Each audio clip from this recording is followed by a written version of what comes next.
US এবং ইরানের মধ্যে যে কনফ্লিক্টটা চলছে সেই কনফ্লিক্টটা এখন শুধুমাত্র ইউএস আর ইরানের মাথা ব্যথার কারণ নয়, সেটা গোটা পৃথিবীর জন্য একটা মাথা ব্যথার কারণ এই কনফ্লিক্টটা ইউএস এবং ইরানের মধ্যে হলেও এটা একটা গোটা গ্লোবালি এনার্জি শক হিসাবে কিন্তু দেখতে বাধ্য উচিত। কারণ ইউএস ইরান যে যুদ্ধটা চলছে তার একটা মেন ইম্পর্টেন্ট পার্ট হচ্ছে স্টেট অফ হরমুজ। এই হচ্ছে সেই স্টেট অফ হরমুজ, যেখানে এই হচ্ছে পুরোটা ইরান এবং এখানে আরও দুটো দেশ রয়েছে এবং এই স্টেট অফ হরমুজ দিয়ে কিন্তু মোটামুটি প্রচুর পরিমাণে প্রায় গ্লোবাল 20% পর্যন্ত অয়েল কিন্তু এই স্টেট অফ হরমুজ দিয়ে পাস করে। আর এই স্টেট অফ হরমুজটাকে ব্লক করে রেখেছে ইরান, যার জন্য একটা গ্লোবালি এনার্জি ক্রাইসিস তৈরি হচ্ছে। এই জায়গায় দাঁড়িয়ে একটা কথা আমাকে বলতেই হয়, সেটা হচ্ছে যে আজকে সকালের খবর, আজকে সকালে আমি দেখছি ট্রুথ সোশ্যালে ডোনাল্ড ট্রাম্প ঘোষণা করেছেন যে 48 আওয়ারের একটা আলটিমেটাম উনি দিয়েছেন ইরানকে দিয়েছেন। উনি বলেছেন যে যদি স্টেট অফ হরমুজকে ইরান রিলিজ না করে, আনব্লক না করে, ফ্রি না করে, তাহলে সেক্ষেত্রে কিন্তু ইরানের সমস্ত পাওয়ার জেনারেশন সেক্টরগুলোতে ইউএস ডিরেক্টলি আক্রমণ চালাবে এবং যার ফল কিন্তু ভালো হবে না। এবং এই যে ঘটনাটা যদি ঘটে যায় তাহলে কিন্তু ইরান তাদের সর্বশক্তি নিয়ে ইউএসের উপর ঝাঁপাবে এবং এর ফলে কিন্তু স্টেট অফ হরমুজ নিয়ে যে সমস্যাটা তৈরি হয়েছিল সেটা সমাধান কতদূর হবে আমি জানি না, কিন্তু প্রবলেম অনেক বেশি ক্রিয়েট হবে, এটা 100% শিওর। এখন প্রশ্ন হচ্ছে সমাধান কতদূর হবে আমি জানি না। এই কথাটা বললাম কেন, তার কারণ হচ্ছে যে স্টেট অফ হরমুজকে যখন ব্লক করা হয়েছে, এই কন্টিনিউ যদিন ধরে ব্লক করা আছে, 20-22 দিন ধরে ব্লক করা রয়েছে, এই প্রত্যেক দিন ইরান একটা কথা বলে যাচ্ছে যে যদি ইউএসকে বলছে যদি আপনাদের ক্ষমতা থাকে তো আপনারা স্টেট অফ হরমুজ দিয়ে কোনো অয়েল ট্যাঙ্কার পাস করিয়ে দেখান। প্রথমে ইউএস প্রেসিডেন্ট বলেছিল যে ইউএস নেভি প্রত্যেকটা জাহাজকে এসকর্ট করবে এবং স্টেট অফ হরমুজ দিয়ে পাস করাবে, কিন্তু ইউএস নেভি হাত তুলে দিয়েছে যে আমরা পারবো না, আমাদের পক্ষে সম্ভব নয়।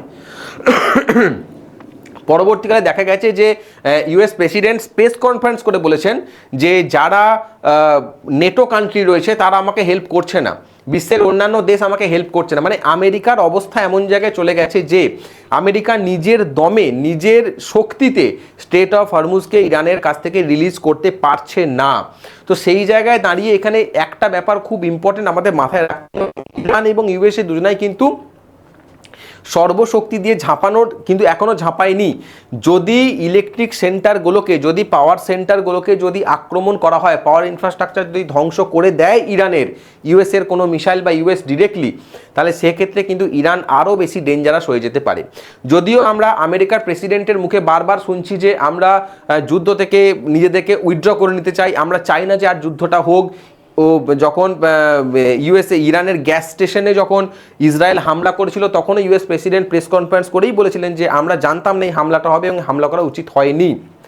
আবার উল্টো দিকে আমরা দেখতে পাচ্ছি যে ইউএসের ইরানের কাছাকাছি কিন্তু সেনা বাড়াচ্ছে ইউএসএ। তো এই যুদ্ধ পরিস্থিতি কোন দিকে যাচ্ছে এটা কিন্তু একটা যথেষ্ট কমপ্লিকেটেড ব্যাপার। এবং এটা আমি একটা রিপোর্ট পড়ছিলাম যে ভিয়েতনাম যুদ্ধের সময় কিন্তু সেম জিনিসটাই কিন্তু ইউএস করছিল, যে ওরা মুখে বলছে যে আমরা চাই যে ব্যাপারটাকে সেটেলমেন্ট করে নিতে, কিন্তু কন্টিনিউসলি সেনা বাড়াতে আছে। তো সেই জায়গায় দাঁড়িয়ে আজকের দিনে আমাদের একটা প্রচণ্ড ভয়ের জায়গা যে এই যুদ্ধটা কতদিন ধরে চলবে। কারণ ইউএস নিজেও জানতো না যে ইরান এতদিন ধরে ওদেরকে ঝেলতে হবে, ওরা ভেবেছিল ইরানকে খুব তাড়াতাড়ি ওরা ক্যাপচার করে নিতে পারবে, যার জন্য যুদ্ধে গিয়েছিল।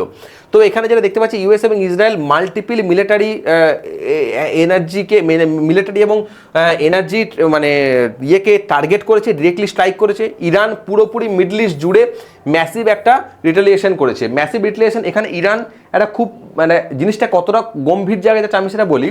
ইরান একটা শর্ত দিয়েছে যেখানে বলেছে যে আমরা ইউএসের সাথে যুদ্ধ বন্ধ করে দেব। কোন পজিশনে বন্ধ করব? যে পজিশনে দাঁড়িয়ে 2-3টা মানে শর্ত দিয়েছে, তার মধ্যে একটা শর্ত আমি বলি, সেটা হচ্ছে যে ইরানের চারিপাশে যে জায়গাগুলো রয়েছে, এই যে ইরান এর চারিপাশে এই যে জায়গাগুলো রয়েছে না, এইখানে ইউএসএ মিলিটারি বেস রয়েছে। এই ইউএস মিলিটারি বেসগুলোকে এই দেশগুলোকে রিকোয়েস্ট করেছে তোমরা ইউএস মিলিটারিগুলোকে এদের এখান থেকে তাড়িয়ে দাও। ইউএসকে বলেছে তোমরা এখান থেকে মিলিটারি বেস তুলে নাও, যেটা কখনো ইউএস করবে না। কাজে এই শর্তটা জীবনও মানে ফুলফিল হবে না। তার জন্য ইউএস ইরান যুদ্ধ কোনো প্যাক্টের মাধ্যমে যে মানে ইয়ে হয়ে যাবে, মানে সেটেলমেন্ট হয়ে যাবে, এটা হওয়ার সম্ভাবনা কম, এক্সেপ্ট যদি ভারত বা অন্যান্য কোনো দেশ এর মাঝে মাথা না গলায়। যদি ভারত বা অন্যান্য দেশ এর মাঝে মাথা গলায় তাহলে ডেফিনেটলি এর একটা সলিউশন আসতে পারে। সরি। এরপরে যেটা মোস্ট ইম্পর্টেন্ট হচ্ছে যে biggest trigger or air oil route crisis, যেটা আমি বলছিলাম এখানে। এই হচ্ছে স্টেট অফ হরমুজ, যে জায়গাটা মোস্ট ইম্পর্টেন্ট। এই জায়গাটাকে চোখ করে রাখছে ইরান। জাহাজ এখান থেকে পেরিয়ে এইখানে আসবে, এই জায়গাটা চোখ করে রাখছে বারবার ইরান, এবং তার জন্য এটা সব থেকে ন্যারোয়েস্ট জায়গা এটা অ্যাকচুয়ালি, ঠিক আছে। এই জায়গাটা সবচেয়ে ন্যারোয়েস্ট জায়গা, এই জায়গাটাই সব থেকে বেশি অ্যাটাকগুলো হচ্ছে, যার ফলে গন্ডগোল। 20% গ্লোবাল সাপ্লাই, যেটা আমি বলছিলাম 20% গ্লোবাল সাপ্লাই পৃথিবীর তেল এই স্টেট অফ হরমুজ দিয়ে পাস করে, ঠিক আছে।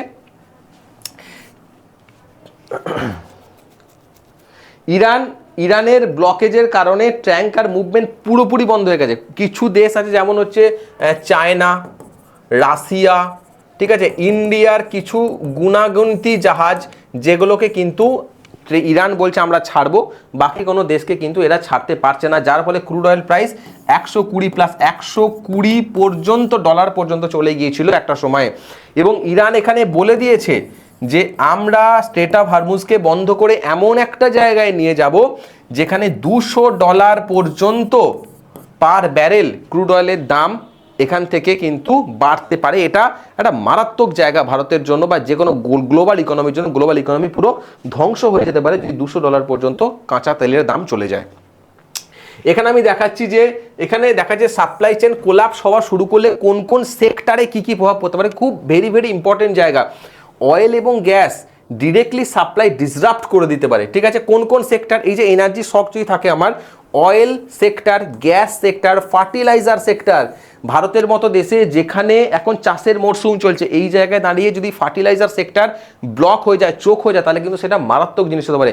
ফার্টিলাইজার সেক্টর কেন আমি বলছি, কারণ এখানে মানে মানে কাঁচা তেল যেটা আসছে না ভারত থেকে, সেই কাঁচা তেল থেকে শুধুমাত্র পেট্রোল ডিজেল কেরোসিন হয় সেটা নয়, এর অনেক বাই প্রোডাক্ট হয়, তার মধ্যে একটা হচ্ছে ফার্টিলাইজার, ভীষণ ইম্পর্টেন্ট।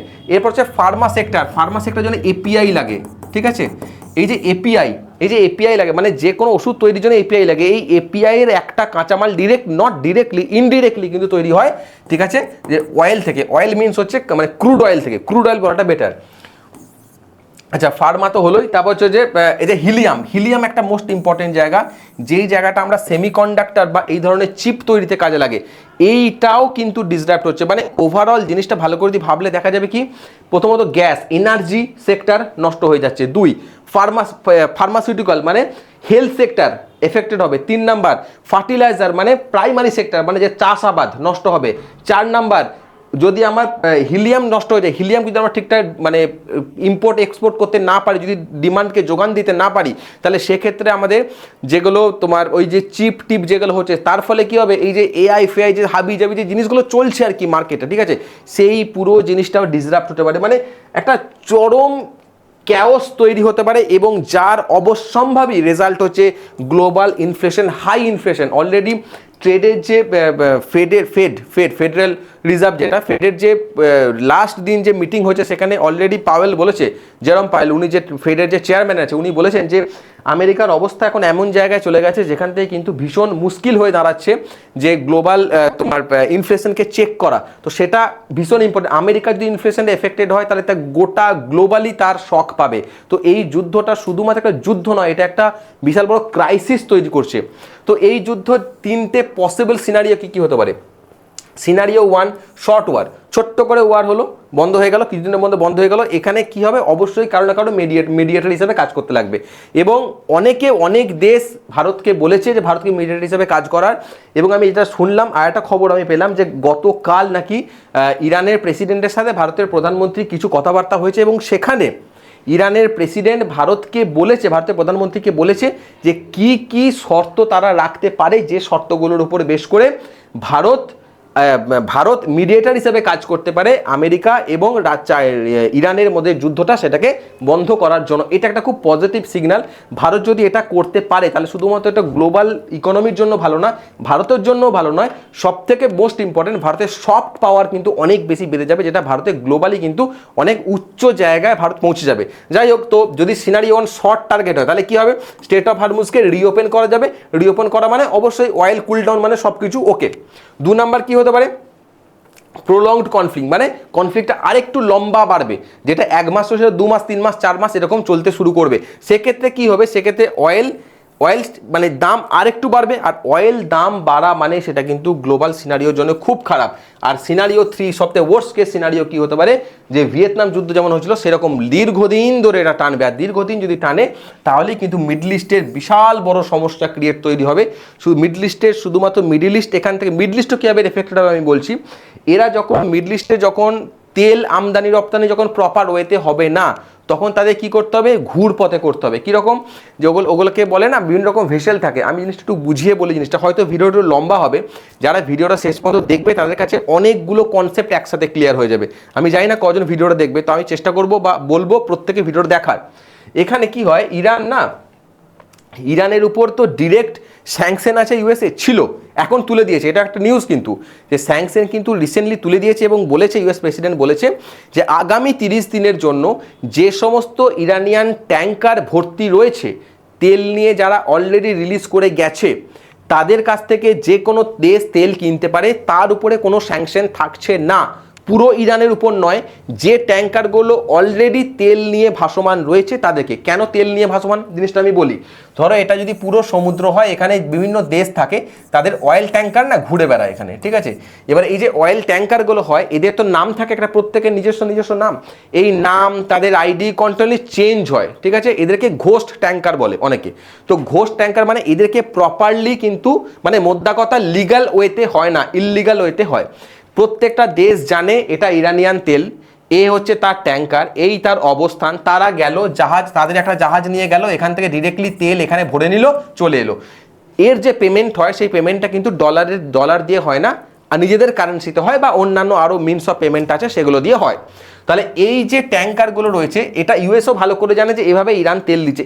ইরানের সোর্স অফ ইনকাম কি, ম্যাক্সিমামটা তেল। তাহলে ইরান যদি স্ট্রেট অফ হরমুজকে বন্ধ করে দেয়, তাদের ইরানও তেল বিক্রি করতে পারছে না। তাহলে ইরান যদি তেল বিক্রি করতে না পারে, তাহলে ওদের মানে টাকা আসছে কোত্থেকে? দুভাবে টাকা আসছে। এক হচ্ছে রাশিয়া আর চায়না ওদেরকে ডিরেক্টলি হেল্প করছে। চায়না চুপকে রাশিয়া অনেক খোলা হেল্প করছে। আর হচ্ছে এই যে ট্যাঙ্কারগুলো যেটা বললাম ভাসমান ট্যাঙ্কার, সেই ট্যাঙ্কারগুলো থেকে কিন্তু এরা বড় পরিমাণে একটা আর্নিং করছে। যদিও তেলের দাম যখন বাড়ছে তখন এখান থেকেও কিন্তু বড় একটা আর্নিং কিন্তু এরা করছে। তো এইটাকে লিগালাইজ করার জন্য ওরা বলছে যে যেগুলো ভাসমান ট্যাঙ্কার রয়েছে সেখান থেকে কিন্তু তোমরা যদি তেল কিনতে চাও, ইরানিয়ান তেল কিনতে পারো, কোনো সমস্যা নেই। এতে করে কি হবে, তেলের যে ডিমান্ড, যে ডিমান্ড যেটা তৈরি হয়েছে, হায়ার ডিমান্ড তৈরি হয়েছে, সেটাকে অনেকটা প্যাসিফাই করা যাবে, সাপ্লাই দিয়ে সেটাকে অনেকটা প্যাসিফাই করা যাবে। এবং সেটা যদি লিগাল ওয়েতে হয়, তাহলে ইউএসের কাছে ডেটা থাকবে যে কতটা ক্রাইসিস মিট আপ করতে পারছি। বোঝা গেছে? তো ওয়ার্স্ট কেস সিনারিও হতে পারে কি, যে এমন একটা সিচুয়েশন তৈরি হলো যেখানে তেলের দাম আরও বেশি বেড়ে গেল, $150-200 পর্যন্ত চলে গেল। কারণ ইরান অলরেডি বলেছে যে আমরা $200 পর্যন্ত তেলের দামকে নিয়ে যাওয়ার মতো ক্ষমতা আমাদের আছে, আমরা কিন্তু সেটা করতে পারি। স্ট্রেট অফ হরমুজকে বন্ধ করলে সেটা কিন্তু হওয়ার চান্স ম্যাক্সিমাম রয়েছে। তাহলে এখানে বলছে ইন্ডিয়ার কোর যে গন্ডগোলটা তৈরি হচ্ছে, ইন্ডিয়া তাদের 85% তেল কিন্তু ইম্পোর্ট করতে থাকে। এখানে লেখা রয়েছে যে কোর লজিক, ইন্ডিয়া তার টোটাল অয়েল রিকোয়ারমেন্টের 85% ইম্পোর্ট করে। 85% মুখের কথা। এর ফলে কি হচ্ছে, প্রাইসে গ্লোবাল প্রাইস বাড়ছে। তার মানে কি, ইন্ডিয়ার ইকোনমির ওপর প্রেসার বাড়বে। আর ইন্ডিয়া ইকোনমির প্রেসার বাড়া মানে কি, ইন্ডিয়ার স্টকগুলোর জন্য একদম খারাপ। এই যে সংখ্যাটা লেখা আছে না, এটা ভালো করে পড়ে নাও। এক সপ্তাহের মধ্যে $240 বিলিয়ন, $240 বিলিয়ন ভারত থেকে ওয়েপ আউট হয়ে গেছে, জাস্ট শেষ। সেন্সেক্স এবং নিফটিতে টোটাল সার্ভ ফলের পরে $240 বিলিয়ন কিন্তু ইন্ডিয়ান মার্কেট থেকে জাস্ট ভ্যানিশ হয়ে গেছে। এই যুদ্ধটা কতটা ইম্পর্টেন্ট, কতটা মারাত্মক হতে হচ্ছে সেটা দেখো। কি করে হয়েছে, এফআইআই আউটফ্লো কেন হচ্ছে? কারণ ডলারের রেসপেক্টে টাকার দাম করে যাচ্ছে। আজকের দিনে দাঁড়িয়ে মোর দ্যান 93 টাকা আমি পাচ্ছি $1 রেসপেক্টে। তাহলে যখন আমি $1 রেসপেক্টে টাকার দাম যখন কমে যাবে, তখন এফআইআই ভারত থেকে বেরিয়ে যাবে, এটা নিয়ে কোনো সন্দেহ নেই। ইন্ডিয়ান মার্কেট যেমনই পারফর্ম করুক না কেন। 2 নম্বর হচ্ছে প্যানিক সেন্টিমেন্ট, যেটা কন্টিনিউয়াসলি চলছে, আমরা দেখতে পাচ্ছি সেন্টিমেন্ট এখন প্রচণ্ড খারাপ, যার জন্য যে কোনো স্টক বা যে কোনো মার্কেটের যেমন ম্যাক্রো ইকোনমিক ডেটা হোক না কেন, সেন্টিমেন্টের জন্য কিন্তু আমরা প্রচণ্ড মার খাচ্ছি। এবং 3 নম্বর হচ্ছে গ্লোবাল রিস্ক অফ মানে হচ্ছে যে কেমন হবে, আনসার্টেনটি তৈরি হচ্ছে আজকে। কালকে হয়তো শোনা গেল ডোনাল্ড ট্রাম্প এমন একটা কিছু করে দিল ইরানের ওপরে, যে মানে হয়তো এনার্জি সেক্টরগুলোকে পুরো একটা আক্রমণ করে দিল, বা হতেও পারে তো কোনো একটা পরমাণু বোম মেরে দিল, ডোনাল্ড ট্রাম্প তো হতেই পারে, ঠিক আছে। তো সেক্ষেত্রে কিন্তু একটা চরম ক্যাওস তৈরি হবে, যেটাকে মার্কেট হজম করতে পারবে না। এখানে খুব সুন্দর করে দেওয়া রয়েছে যে ডমিনোস এফেক্ট কিভাবে কাজ করছে ভারতের উপরে, ঠিক আছে, ভালো করে, এই যেটা খুব ইম্পর্টেন্ট জায়গা। ক্রুড অয়েলের প্রাইস বাড়ছে, এটা থেকে কি হচ্ছে, ইনফ্লেশন। ক্রুড অয়েলের প্রাইস বাড়লে ইনফ্লেশন বাড়বে, ক্লিয়ার। এরা শুধুমাত্র ইন্ডিয়াতে যদিও এখনো তেলের দাম সেমই রয়েছে, কিন্তু যেভাবে দাম বাড়ছে কদিন সেম থাকবে এটা কিন্তু একটা বোঝার ব্যাপার। কারণ যখন মার্কেট যখন আমরা যুদ্ধের আগে কিন্তু আমরা মার্কেট থেকে তেল কিনেছি 65 থেকে $70 পার ব্যারেলে, সেই জায়গাটা আজকে আমরা কিনছি $100 প্লাস। ইরান বলছে $200 পর্যন্ত করে দেব। যদি বাড়ে, যদি তেলের দাম বাড়তে, যদি যুদ্ধটা কন্টিনিউ হয়ে থাকে, তাহলে এইটা মোটামুটি যদি আমরা দেখি যে $150 পর্যন্ত চলে যাচ্ছে পার ব্যারেল, তাহলেও কিন্তু দুঃখ পাওয়ার বা অবাক হওয়ার কিছু নেই, হতেই পারে। যাই হোক, তো ক্রুড অয়েলের দাম বাড়লে ইনফ্লেশন বাড়বে, ইনফ্লেশন দাম বাড়লেই আরবিআই পলিসি টাইট হয়ে যাবে। আরবিআই পলিসি টাইট হওয়া মানে কি, আরবিআই পলিসি টাইট হওয়া মানে হচ্ছে লিকুইডিটি টাইট থাকবে, মানে আরবিআই রেট কাট করতে দেবে না, মানে টাকা লোকের হাতে আসতে দেবে না। আর লোকের হাতে টাকা আসতে না দেয়া মানেই স্পেন্ডিং কমে যাবে, আর স্পেন্ডিং কমে যাওয়া মানে কি, যে ইকোনমিক গ্রোথ কমে যাবে। আচ্ছা, এখানে হচ্ছে ফিসকাল ডেফিসিট বাড়ছে। ফিসকাল ডেফিসিট কেন বাড়ছে, কারণ আমাকে যখন তেল $70 জায়গায় আমাকে যখন তেলটা $100 দিয়ে কিনতে হচ্ছে, তার মানে পার ব্যারেল আমাকে $30 করে বেশি দিতে হচ্ছে। তাহলে পার ব্যারেল $30 বেশি দিতে হওয়া মানে কি, ভারতের যে বাজেট তৈরি করেছিল সেখান থেকে এক্সট্রা খরচ হচ্ছে বলেই ফিসকাল ডেফিসিট এখান থেকে কিন্তু বেড়ে যাচ্ছে।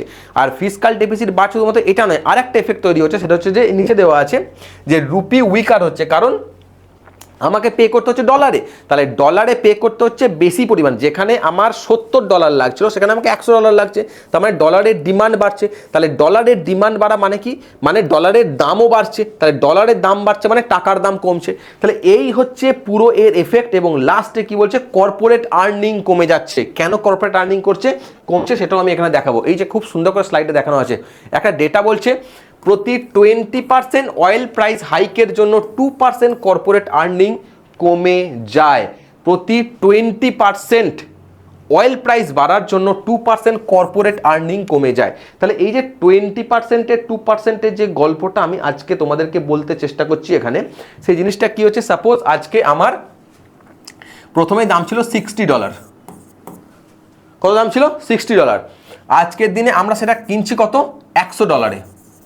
তাহলে $40 দাম বাড়লো, $40। তাহলে $40 দাম বাড়লো, $60 রেসপেক্টে ইন্টু 100 দিয়ে আমরা করি, তাহলে কত আছে, 2, 3, মানে তুমি মোটামুটি 2-এর 3, মানে তুমি বলতে পারো যে 66% মতো অলরেডি তেলের দাম কিন্তু আমাদের বেড়ে গেছে। 66% মতো কিন্তু তেলের দাম অলরেডি আমাদের বেড়ে গেছে। তাহলে 66% তেলের দাম মানে কি, প্রতি 20%-এ আমরা দেখছি কর্পোরেট আর্নিং 2% কমে যাচ্ছে, তার মানে এর 3 গুণ। তার মানে অলরেডি আমরা দেখতে পাচ্ছি যে 2 × 3 মানে প্রায় 6% মতো কর্পোরেট আর্নিং কিন্তু আমরা রিডিউস দেখতে পাচ্ছি। 6% কর্পোরেট আর্নিং কিন্তু আমাদের কমে যাওয়ার সম্ভাবনা রয়েছে। আর একটা দেশের কর্পোরেট আর্নিং 6% কমে যাওয়া মানে কি, ডেফিনেটলি মার্কেটের ওপর তারা ভরসা রাখবে না, কেউ মার্কেটের ওপরে ভরসা কোনো বড় ইনভেস্টর রাখবে না। আর এটার রেজাল্টই হচ্ছে ভয়ঙ্কর লেভেলের মার্কেট নিচের দিকে চলে আসা, স্টক মার্কেটের ওপর লোকে তাদের মানে ভরসাই উঠে যাবে আস্তে আস্তে, ঠিক আছে। তাহলে যে আমরা দেখি যে নেগেটিভ সাইড কী কী রয়েছে, নেগেটিভ সাইড, এবার নেগেটিভ কোন কোন সেক্টর রয়েছে, যেই সেক্টরগুলো নেগেটিভলি এফেক্ট হচ্ছে এই ঘটনার জন্য। পেন্ট সেক্টর, কারণ পেন্ট সেক্টর আমরা জানি যে ক্রুড অয়েল থেকে যে বাই প্রোডাক্ট তৈরি হয় সেটা পেন্ট সেক্টরে ভীষণ ইম্পর্টেন্ট, ঠিক আছে। কোন কোন সেক্টর আমি দেখে নেবে, aviation sector, FMCG sector. FMCG sector কেন, কারণ দুটো কারণ, এক ইনপুট কস্ট বেড়ে যাওয়া, আর 2 নম্বর ইনফ্লেশন বেড়ে যাওয়া। ইনফ্লেশন বেড়ে গেলেও কিন্তু এফএমসিজি সেক্টর ক্ষতিগ্রস্ত হয়ে যাবে। এবং অটো সেক্টরও কিন্তু আস্তে আস্তে মানে নেগেটিভ প্রভাব পড়বে, কারণ ফুয়েল প্রাইস যখন বেড়ে যাবে তখন অটো সেক্টর ডেফিনেটলি নিচের দিকে চলে আসবে। তো এই যে সেক্টরগুলো পেন্ট, অ্যাভিয়েশন, এফএমসিজি, অটো, এই সেক্টরগুলো আমরা নেগেটিভ প্রভাব একটা দেখতে পাচ্ছি। পজিটিভ প্রভাব কোনগুলো, অয়েল অ্যান্ড গ্যাস, যেমন ওএনজিসি, এই সমস্ত কোম্পানিগুলোকে আমরা দেখতে পাচ্ছি উপরের দিকে যাচ্ছে। ডিফেন্স সেক্টর উপরের দিকে যাচ্ছে, কারণ যে কোনো যুদ্ধকালীন পরিস্থিতিতে ডিফেন্স সেক্টরে আপমুভ একটা মাস্ট।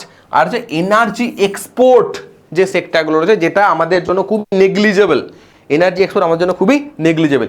এই সমস্ত সেক্টরগুলো উপরের দিকে যাচ্ছে, এনার্জি ইম্পোর্ট নিচের দিকে আসছে, এনার্জি এক্সপোর্ট উপরের দিকে যাচ্ছে, কারণ গ্লোবালি এনার্জি একটা ক্রাইসিস তৈরি হচ্ছে। সেই জায়গায় যদি আমরা এনার্জি করতে পারি, মানে এক্সপোর্ট করতে পারি, সেটা আমাদের জন্য ডেফিনেটলি ভালো।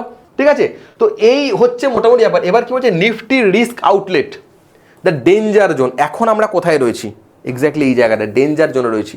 ঠিক আছে, মার্কেট এখন নিউজ ড্রিভেন এবং ভোলাটিলিটি জোনে প্রবেশ করছে। এইটা আমি বারবার প্রত্যেকটা, আমি আমার পেড গ্রুপ যেখানে আছে সেখানেও আমি এই কথাটা বলি। আমি একটা কথা বলে রাখি, আমার একটা পেড গ্রুপ রয়েছে যার নাম হচ্ছে স্টক 24। ঠিক আছে, স্টক 24।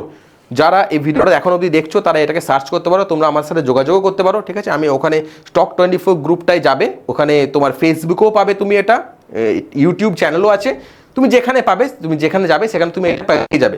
এখানে আমার সাথে কন্ট্যাক্টটা তোমরা করতে পারো, কোনো সমস্যা নেই। ক্লিয়ার? আচ্ছা, তারপরে টেকনিক্যাল এবং তাহলে মার্কেট এখন ফিয়ার জোনে রয়েছে, যার জন্য কি হচ্ছে, যার জন্য নিউজ ড্রিভেন মার্কেট যাচ্ছে। নিউজ ড্রিভেন মানে কি, যে আজকে একটা খারাপ, সাপোজ আমি একটা স্টকের নাম বলছি, সেই স্টকটা টেকনিক্যালি খুব ভালো বা ফান্ডামেন্টালি খুব ভালো, কিন্তু ওই যেহেতু মার্কেট খারাপ তাই জন্য ওই স্টকটাও মার পড়ছে। তো এর ফলে কি হচ্ছে, অনেক ভালো স্টক বা অনেক ভালো ট্রেড যেগুলো কিন্তু মার খেয়ে যাচ্ছে। তো যারা এখন এই জায়গা থেকে বাঁচতে চাও, যারা এখন চাও যে আমরা ঠিকভাবে ট্রেড করব, ঠিকভাবে থাকবো, তাদের জন্য আমি নিয়ে এসেছি কী করবে আর কি করবে না। ঠিক আছে, প্রথমে আসছি যে রিটেল মিস্টেক, আমরা কী মিস্টেক করি, ব্লাইন্ডলি ডিপ বাইং করা। আমি বেশ কিছু দেখছিলাম, আমি ফেসবুকে আগে একটা পোস্ট করেছিলাম। ঠিক আছে, সেই পোস্টের রেসপেক্টে আমাকে একজন লিখেছিল যে সার্টেন একটা স্টক উনি কিনেছেন। ঠিক আছে, তো সার্টেন একটা স্টক আমরা কেন কিনবো, কারণ ওই স্টকটাতে ব্যাড নিউজ ছিল, ব্যাড নিউজ জন্য স্টকটা নিচের দিকে এসছে। তো যখন কোনো স্টক নিচের দিকে আসে, সেটা নিউজের জন্যই হোক, সেন্টিমেন্টের জন্যই হোক, তো যতক্ষণ না সেই স্টকটা এসে বটম ফরমেশন করছে ততক্ষণ পর্যন্ত আমরা কিনবো না, কারণ আমরা জানি না যে স্টকটা কতদূর নিচে নামবে। তো এই যে নিউজের জন্য প্রতিদিন খারাপ খবর আসছে, আর তুমি ভাবছো আজকেই বোধহয় শেষ খারাপ খবর এলো, আমি বোধহয় কিনে নিই, তো আলটিমেটলি সেইটা আরও তো নিচের দিকে আসতে পারে। কাজেই যখনই একটা কথা জানি, বাই অন ডিপ, তো বাই অন ডিপটাকে না মানে অতটা সিরিয়াসলি নেওয়ার কোনো ব্যাপার নেই। বাই অন ডিপ কখন, যখন আমরা দেখবো সেই স্টকের ম্যাক্রো ভালো, ম্যাক্রো ইকোনমিক ডেটা ভালো, সেই স্টকটা বটম ফরমেশন করতে শুরু করেছে, দেন সেই স্টকটাকে আমাদের কেনা উচিত। নট বাই অন ডিপ মানে স্টক পড়তে শুরু করলে আমি কিনে নিলাম, this is the wrong conception. এই কনসেপশনের ওপর কখনোই থাকবে না। 2 নম্বর কি আমরা করব, আচ্ছা, ট্র্যাক দ্য কি ভ্যারিয়েবলস। কি ভ্যারিয়েবলস আছে আমাদের? অয়েল প্রাইস আছে ডেফিনেটলি, যেটা আমাদেরকে অলওয়েজ ট্র্যাক করতে হবে। 2 নম্বর কন্ট্রোল দ্য আর্জ, আমাদের আর্জকে কন্ট্রোল করতে হবে, যে এই বোঝায় হয়ে গেল, এই কিনে নিলাম, এই বেচে দিলাম, এই শেষ হয়ে গেল, এই মার্কেট সে মানে পাতালে চলে গেল, এই সব জিনিসগুলোকে মাথায় নিলে হবে না। ঠিক আছে, প্রফিটের চেয়ে ক্যাপিটাল প্রোটেকশনের দিকে গুরুত্ব দিতে হবে বেশি। তুমি যদি আমাকে জিজ্ঞাসা করো যে এখন মার্কেটে যারা ট্রেড করছে তাদের কি করা উচিত, তো আমি বলবো এখন তারা চুপচাপ বসে থাকো, তাদের ক্যাপিটাল খুব কম ক্যাপিটাল ইউজ করো ট্রেড করার জন্য। যদি আমরা সোমবারের মার্কেট দেখি যে আমাদের ঠিকঠাক বটম ফরমেশনের দিকে যাচ্ছে বা যুদ্ধটা আস্তে আস্তে পেসিফাই হওয়ার দিকে যাচ্ছে, তখন আমরা সেই স্টকে আস্তে আস্তে ইনভেস্ট করতে শুরু করব। এখন বড় অ্যামাউন্ট স্টক মার্কেটে লাগানো থেকে বিরত থাকাটাই আমার মনে হয় সব থেকে বুদ্ধিমানের কাজ হবে। ঠিক আছে, তো এই ছিল মোটামুটি আজকের ভিডিও। কেমন লাগলো অবশ্যই জানাবেন, অনেক বড় ভিডিও হয়েছে, অবশ্যই আপনাদের কমেন্টের অপেক্ষায় আমরা থাকবো। Thank you.